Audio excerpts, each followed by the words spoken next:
नमस्कार दोस्तों, स्वागत है आप सभी का क्रिक इन्फॉर्मर में। तो आईपीएल स्क्वाड एनालिसिस के 10वें कड़ी में हम लोग आज राजस्थान रॉयल्स का स्क्वाड एनालिसिस करेंगे। देखेंगे क्या है इनका पेस डिपार्टमेंट, कैसी है इनकी स्पिन डिपार्टमेंट, कैसे हैं इनके फिनिशर्स, कैसे हैं इनके टॉप ऑर्डर बैट्समैन, सारा कुछ एनालिसिस किया जाएगा। ये भी देखा जाएगा कौन से 4 ओवरसीज खिलाड़ी हैं जो कि राजस्थान रॉयल्स की टीम में खेल सकते हैं, और एट लास्ट हम लोग देखा जाएगा कौन सी मजबूत पॉसिबल 11 बन सकती है जो कि राजस्थान रॉयल्स के लिए शुरुआती मैचों में खेल सकती है। तो सारा कुछ स्क्वाड एनालिसिस किया जाएगा और देखा जाएगा क्या ये टीम टॉप 4 में फिनिश करने लायक है कि नहीं है, और इनके कमजोर कड़ियों पे ज्यादा हम लोग निगाह डाला जाएगा कि कहां पे कमजोर पड़ सकती है इंपॉर्टेंट मुकाबले में राजस्थान रॉयल्स। तो आइए देख लेते हैं स्क्वाड एनालिसिस। उससे पहले अगर आपको वीडियो पसंद आए ये वीडियो देखने के बाद, तो आप जरूर इस वीडियो को लाइक और शेयर करिएगा।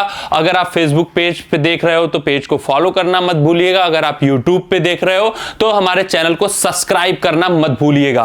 तो आइए, तो अगर आपने फॉलो कर लिया है, लाइक कर लिया है, शेयर कर लिया है, तो आइए देख लेते हैं स्क्वाड एनालिसिस। सबसे पहले हम लोग पेस डिपार्टमेंट देखेंगे और ये देखेंगे कि पेस डिपार्टमेंट लीड कौन करेगा।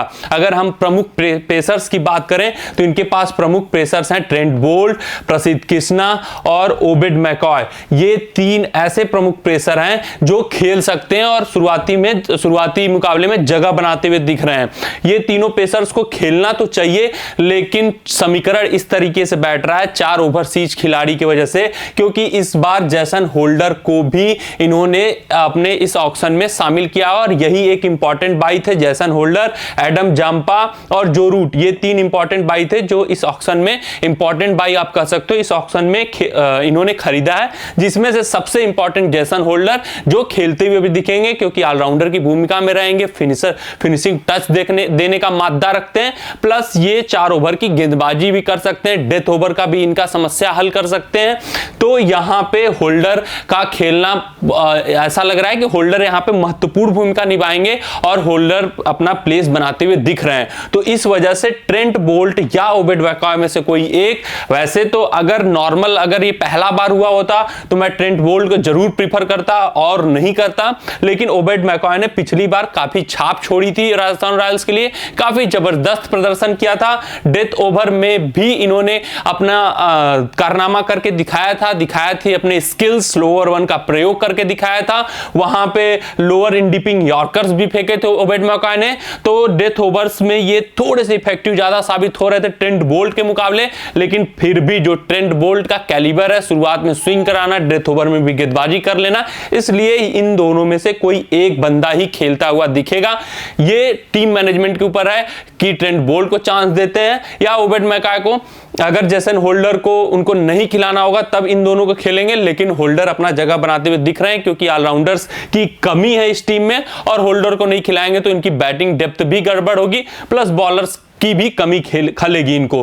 तो यहां पे होल्डर का एक महत्वपूर्ण भूमिका में दिख रहे हैं, जिस वजह से ट्रेंट बोल्ट या ओबेड मैकॉय में से कोई एक खेलेगा। तो इनके पेसर्स होंगे प्रसिद्ध कृष्णा, ट्रेंट बोल्ट या ओबेड मैकॉय कोई एक, और जैसन होल्डर, जो इनके 3 इंपॉर्टेंट पेसर होंगे, ऑपरेट करते हुए दिखेंगे। अगर हम बैकअप की बात करें तो बैकअप के रूप में भारतीय पेसर नवदीप सैनी, कुलदीप सेन, ये इंपॉर्टेंट बैकअप हैं जो कि मौजूद हैं और बॉलिंग करते हुए दिखेंगे। केएम आसिफ भी इंपॉर्टेंट बॉलर हैं, पेस बॉलिंग करते हैं, चेन्नई सुपर किंग्स से खेला करते थे, लेकिन इस बार ये राजस्थान रॉयल्स में आए हैं। तो ये इंपॉर्टेंट बैकअप हैं इनके पास नवदीप सैनी, कुलदीप सेन, केएम आसिफ के रूप में। और जो इनके 2 प्रमुख पेसर होंगे जो खेलते हुए दिखेंगे, प्रसिद्ध कृष्णा, ट्रेंट बोल्ट या ओबेड मैकॉय में से कोई एक, और जैसन होल्डर ऑलराउंडर की भूमिका में आपको दिखेंगे। तो ये इनका पेस डिपार्टमेंट था। ये बैटर, ये ऐसे प्लेयर्स थे जो कि पेस बॉलिंग कर सकते हैं। अब हम देख लेते हैं इनका स्पिन डिपार्टमेंट।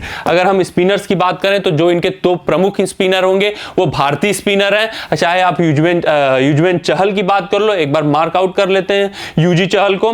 तो चहल हो गए यहां पे, युजवेंद्र चहल इनके इंपॉर्टेंट स्पिनर होंगे, स्पिन डिपार्टमेंट लीड करते हुए दिखेंगे। अश्विन दूसरे इंपॉर्टेंट स्पिनर, तो स्पिन डिपार्टमेंट में भी इनके वेरिएशन है, और जो युजवेंद्र चहल जो विविधता लाते हैं प्लस विकेट टेकिंग ऑप्शन लाते हैं मिडिल ओवर्स में, वो किसी से छुपा नहीं है। और कितने दिग्गज गेंदबाज है स्पिन डिपार्टमेंट के, भारतीय पिचों पे कितने इफेक्टिव होते हैं सबको पता है। और आर अश्विन, इनके एक्सपीरियंस का कोई सानी नहीं है। तो आर अश्विन और युजवेंद्र चहल काफी फॉर्मिडेबल स्पिन अटैक बनाते हैं राजस्थान रॉयल्स का, और एक महत्वपूर्ण भूमिका भी निभाएंगे इस साल के आईपीएल में ये दोनों मिलकर। अगर हम बात करें इनके स्पिन डिपार्टमेंट के बैकअप की, तो मुरुगन अश्विन, केसी करियप्पा और इनके पास एडम जांपा के रूप में 3 महत्वपूर्ण बैकअप मौजूद हैं। अगर बात करें खेलने की, तो एडम जांपा के चांसेस बहुत कम है, क्योंकि जांपा से पहले ये टीम ट्रेंट बोल्ट या ओबेड मैकाय जो एक लोग को ड्रॉप करके चल रही है उसको खिलाना प्रीफर करेगी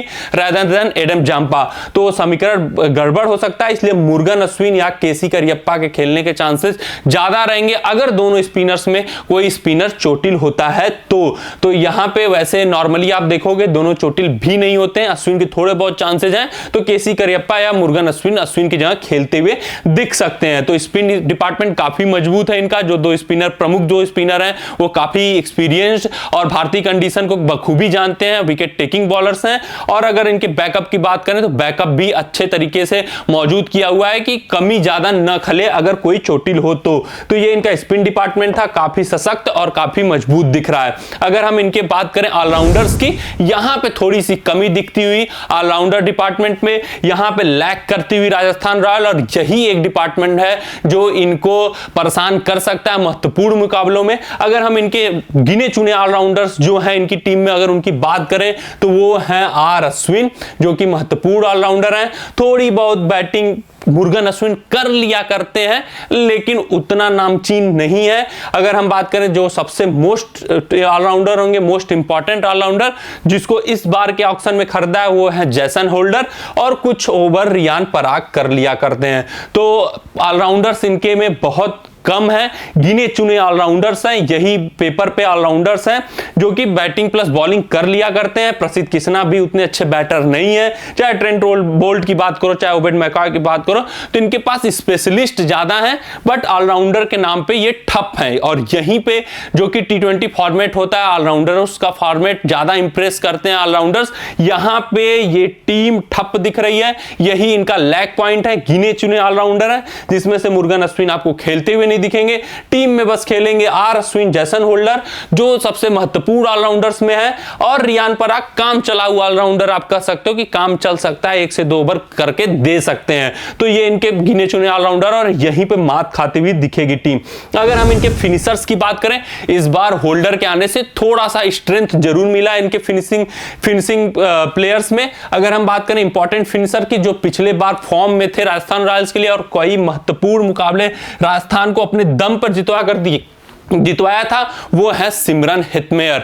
तो सिमरन हेटमेयर इंपॉर्टेंट फिनिशर होंगे, उनके ऊपर काफी कुछ निर्भर करेगा किस तरह से राजस्थान इस बार परफॉर्म करती है। दूसरे इंपॉर्टेंट फिनिशर होंगे इनके जेसन होल्डर, ये फिनिशिंग टच देना जानते हैं, और रियान पराग। अब अश्विन तो फिनिशर में नहीं आएंगे, इनको प्रमोट जरूर करेगी राजस्थान रॉयल्स। अगर बीच में अगर इनकी टीम लड़खड़ाई तो रियान पराग के ऊपर आप आर अश्विन को खेलते हुए देखोगे, तो प्रमोशन जरूर हो सकता आर अश्विन का, लेकिन फिनिशर्स में इनको मैं काउंट नहीं करूंगा। अगर महत्वपूर्ण फिनिशर की बात करूं तो सिमरन Hetmyer, Jason holder, Riyan Parag ने अभी उतना छाप नहीं छोड़ा है आप कह सकते हो आईपीएल में, लेकिन स्टिक कर रही है राजस्थान रॉयल्स, इनके अंदर देख रही है कि ये हमारे लिए महत्वपूर्ण भूमिका निभा सकते हैं, युवा हैं, इस वजह से फिर से रियान पराग के ऊपर स्टिक किया, और ये आपको सारे मुकाबले भी खेलते हुए दिखेंगे। तो पराग अगर फिनिशिंग टच दे सकते हैं तो ये अच्छा अनुभव हो जाएगा राजस्थान के लिए, अच्छा खासा ये रिजल्ट में कन्वर्ट हो सकता है, क्योंकि पराग के ऊपर काफी स्टिक किया हुआ राजस्थान ने।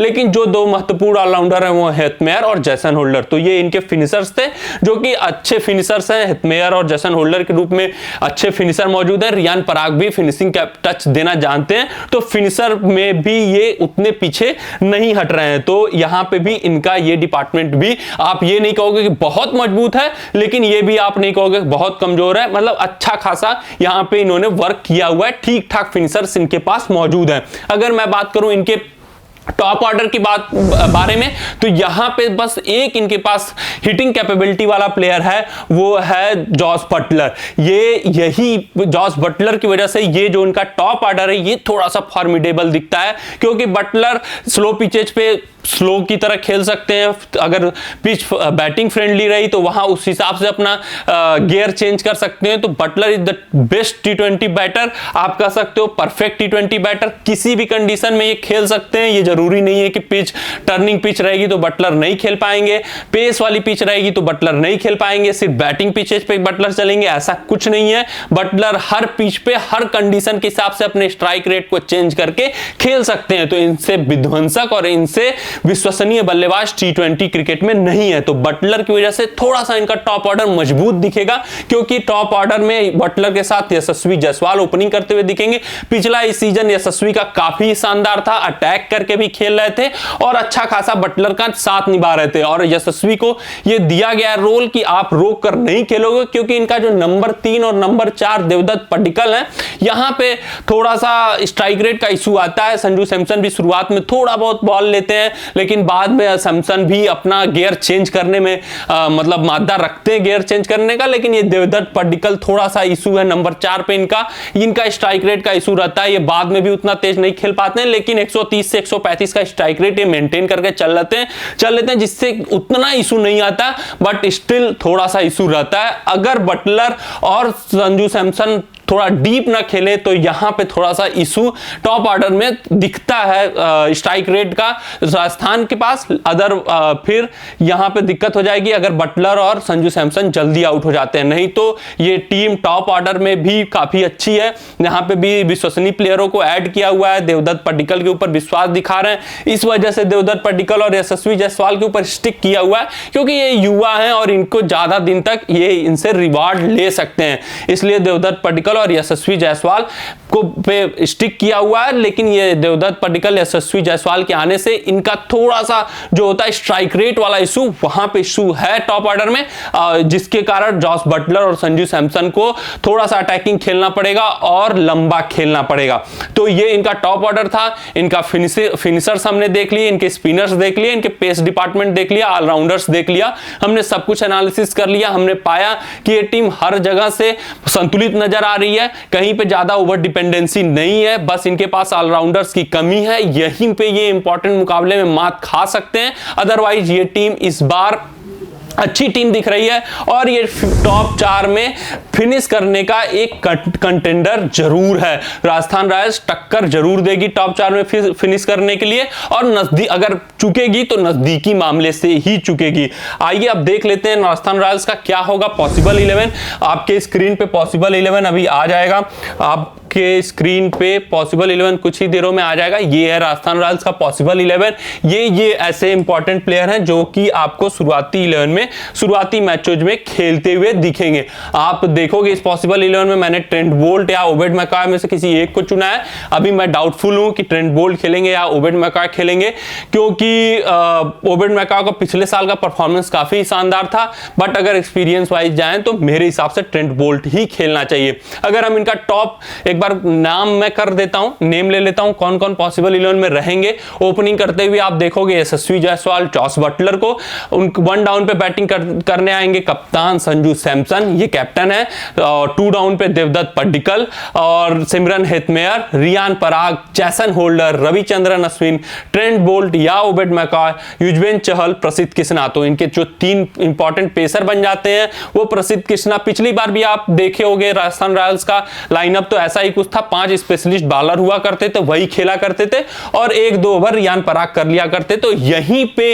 इनको ड्रॉबैक है इनका कि ये 5 स्पेशलिस्ट बॉलर के साथ ही जा रहे हैं। रियान पराग 1-2 ओवर कर लेंगे, वही इनका, अगर रियान पराग पिट गया और कोई स्पेशलिस्ट बॉलर का खराब दिन रहा तो वहां पे इनको भुगतान करना पड़ेगा, और यही इनके इस बार का इस आईपीएल का ड्रॉबैक है, जो कि पिछले आईपीएल में भी हुआ करता था। तो वहां पे इन्होंने वर्क थोड़ा सा किया है कि बस जैसन होल्डर को एज एन ऑलराउंडर शामिल किया हुआ है टीम में। तो यहां पे प्रसिद्ध कृष्णा एक इंपॉर्टेंट ऑलराउंडर हो जाएंगे। ट्रेंट बोल्ट या ओबेड मैकॉय में से कोई एक खेलेगा, वो इंपॉर्टेंट फास्ट बॉलर हो जाएंगे। सॉरी, प्रसिद्ध Krishna fast bowling, Trent Boult या ओबेड मैकॉय में से कोई एक खेलेगा, वो फास्ट बॉलिंग करेगा, और Jason Holder 3 important fast bowlers हो जाएंगे। 2 इनके इंपॉर्टेंट रविचंद्रन और युजवेंद्र चहल इंपॉर्टेंट स्पिनर जो स्पिन विभाग लीड करते हुए दिखेंगे। ये देख लो आप, यही 5 1 2 3 4 1 2 3 4 5 बॉलर हैं, इन्हीं के ऊपर इनको निर्भर होना पड़ेगा। 1-2 ओवर रियान पराग से आप एक्सपेक्ट कर सकते हो, अदरवाइज कोई और आकर बॉलिंग करके जाए वो संभव नहीं है। अगर मैं नंबरिंग कर दूं एक बार 1 2 3 4 5 6 7 8 9 10 11, तो ये नंबरिंग है। 11 प्लेयर है, 11 प्लेयर हैं, आप देख लो। ये ना हो जाए कि कोई एक प्लेयर छूट जाए, तो ये इनके इंपॉर्टेंट 5 बॉलर्स हैं। 1-2 ओवर रियान पराग से एक्सपेक्ट कर लोगे, लेकिन ये भी उतने बेहतरीन बॉलर नहीं है, पिटेंगे तो ये भी पिट जाएंगे। तो यहाँ पे ये कमी रहेगी राजस्थान रॉयल्स की। अब इनका अगर हम लोग टॉप ऑर्डर उठाकर देख लें तो ओपनिंग करेंगे जॉस बटलर, यशस्वी जायसवाल। मतलब जॉस बटलर की तो कोई सानी ही नहीं है, लेकिन यशस्वी जायसवाल थोड़ा सा इनके ऊपर इनका स्ट्राइक रेट इशू रहेगा। पिछली बार इन्होंने दिखाया था कि ये तेज खेल सकते हैं और पावर प्ले में काफी अटैकिंग खेला था। इस बार भी वही स्ट्रेटजी यशस्वी जायसवाल को लेकर उतरना पड़ेगा। Sanju Samson most reliable batter at number 3, Devdutt Padikkal ये भी अच्छा खासा है, लेकिन संजू सैमसन के बाद देवदत्त पडिक्कल को आना यहां पे फिर से थोड़ा इशू हो जाता है, क्योंकि पडिक्कल जब बैटिंग करने आएंगे तो वहां स्ट्राइक रेट को बढ़ाना होगा, रेदर देन पडिक्कल के आने से इनका स्ट्राइक रेट कम हो जाएगा। तो ये देवदत्त पडिक्कल को बीच में एडजस्ट करना, यही इनको ये भी एक इनका ड्रॉबैक रहेगा कि बीच में इनका स्ट्राइक रेट थोड़ा सा डिप करेगा। फिर सिमरन हेटमेयर, रियान पराग और जैसन होल्डर फिनिशिंग टच देते हुए दिखेंगे। आप अश्विन को रियान पराग के जगह भी खेलते हुए देख सकते हो कई मैचों में, और करती हुई राजस्थान रॉयल्स आई है। तो ये टीम अच्छी खासी पेपर पे दिख रही है, किसी भी टीम को अपने दिन मात देने का मादा रखती है, और टॉप 4 में आप देखोगे कि ये कंटेंडर रहेगी और कई नजदीकी फिनिश करती हुई दिखेगी अगर टॉप 4 में फिनिश नहीं कर पाई तो ये रहा राजस्थान रॉयल्स का पूरा एनालिसिस। अगर आपको वीडियो पसंद आया हो तो वीडियो को लाइक करना और शेयर करना मत भूलिएगा।